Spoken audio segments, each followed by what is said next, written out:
I was born under the harsh glare of China's one-child policy. It is a rule etched into the lives of every family, dictating their future by the iron fist of the Chinese Communist Party. It was on the morning of my birth. My mother waded through the bustling streets to fetch groceries, so she passed a small group of brave souls from a local Christian church. They spoke fervently against abortion and sharing the sacredness of life as cherished by our faith. Before I formed you in the womb, I knew you. One of them called out, which quoting from the book of the Jeremiah, these words, both a whisper of divine truth and a bold stand against one-child policy that found a place in my mother's heart. But just later that day, the joy that should have filled our home turned into a tear as my mom prepared to bring my twin sister and me into the world. The cold hand of CCP reached out to snatch away our nascent.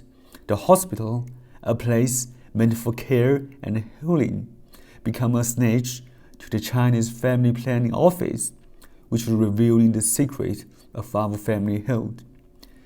They have twins were on their way, which is a violation of Chinese law.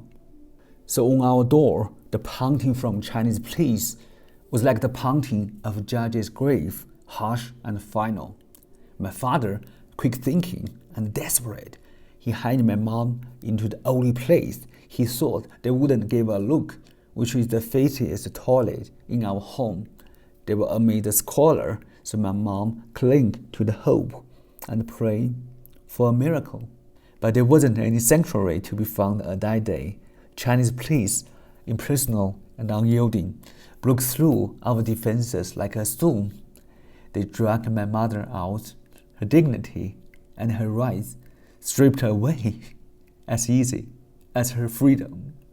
She was handcuffed and treated less like a soon-to-be mother, but more like a criminal. She was whisked away to the hospital and locked in a ward, her pleas and cries echoing off uncaring walls in the hospital.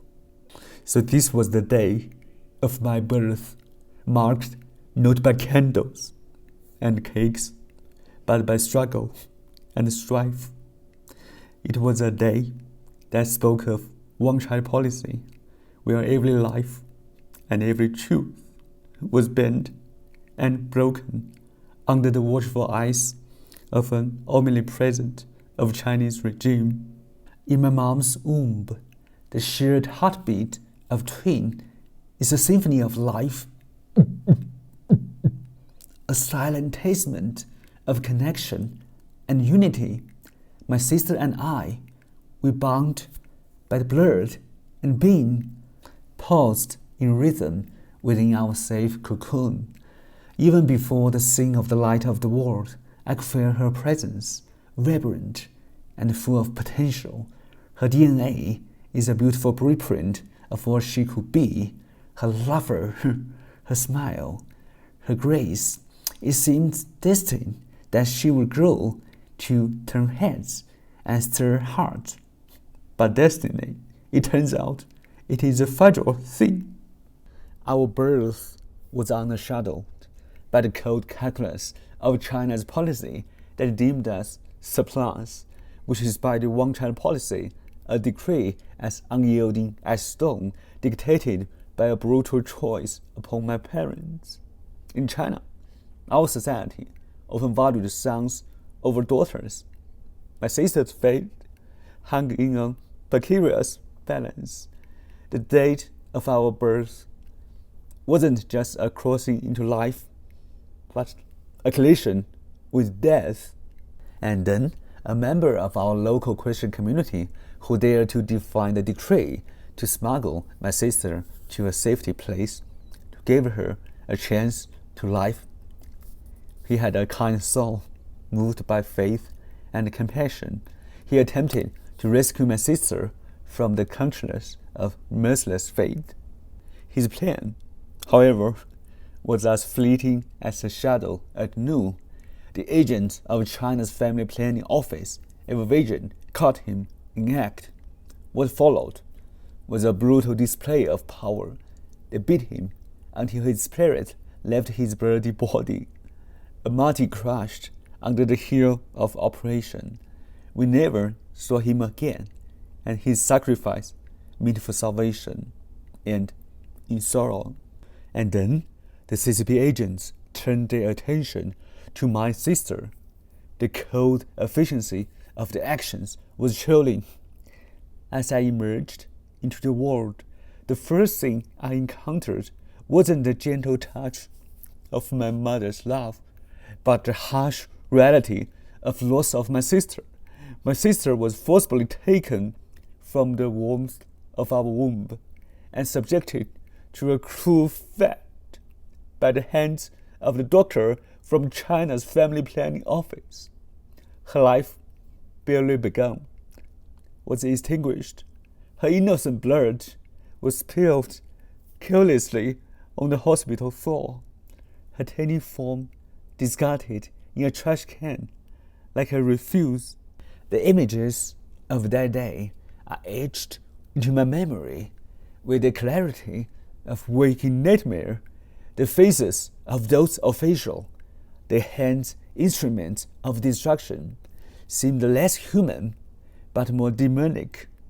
As I lay there, as a newborn witness the darkest depths of human cruelty, my heart was filled not with the joy of life, but with a profounder, burning hatred. Growing up under the shadow of one-child policy was like living in a world where every essence of life was controlled by an unseen, all-powerful hand, which is by Chinese government. They played the role of arbiter of existence, they decreasing who should live and who should not.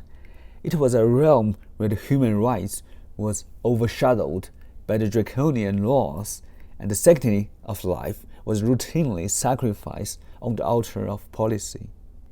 As a child, I was indoctrinated to express our gratitude not towards God, not even not to my parent, but gratitude towards Chinese Communist Party. For a tender age, our education system embedded a profound loyalty to CCP, crediting it into our every breath in our lung. CCP, CCP, CCP. This twisted gratitude is a bitter pill, especially knowing that my twin sister was denied if she had a chance to breathe at all. She was deemed an excess by China. Her life terminated before it could truly breathe begin.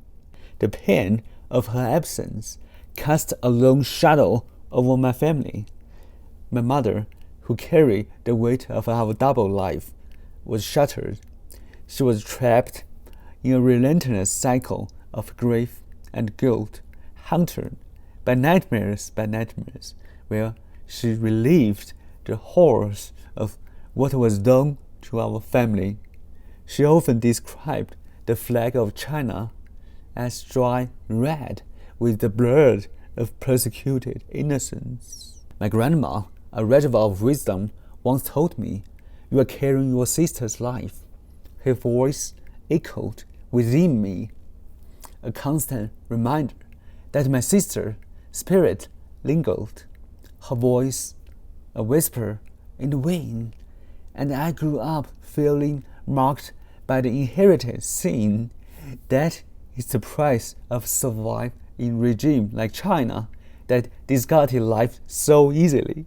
Our turning point came when we encountered a Christian street preacher. His words was like a balm to our wounded spirits. In a moment of divine clarity, we confessed and prayed, laying bare to our anguish and the torment we had borne. So he assured us that the burden of guilty doesn't belong to us, but to CCP, who enforced us in such cruelty. It was then I felt a profound shift, as if my sister's spirit, finally acknowledged and mourned, was released to ascend to heaven.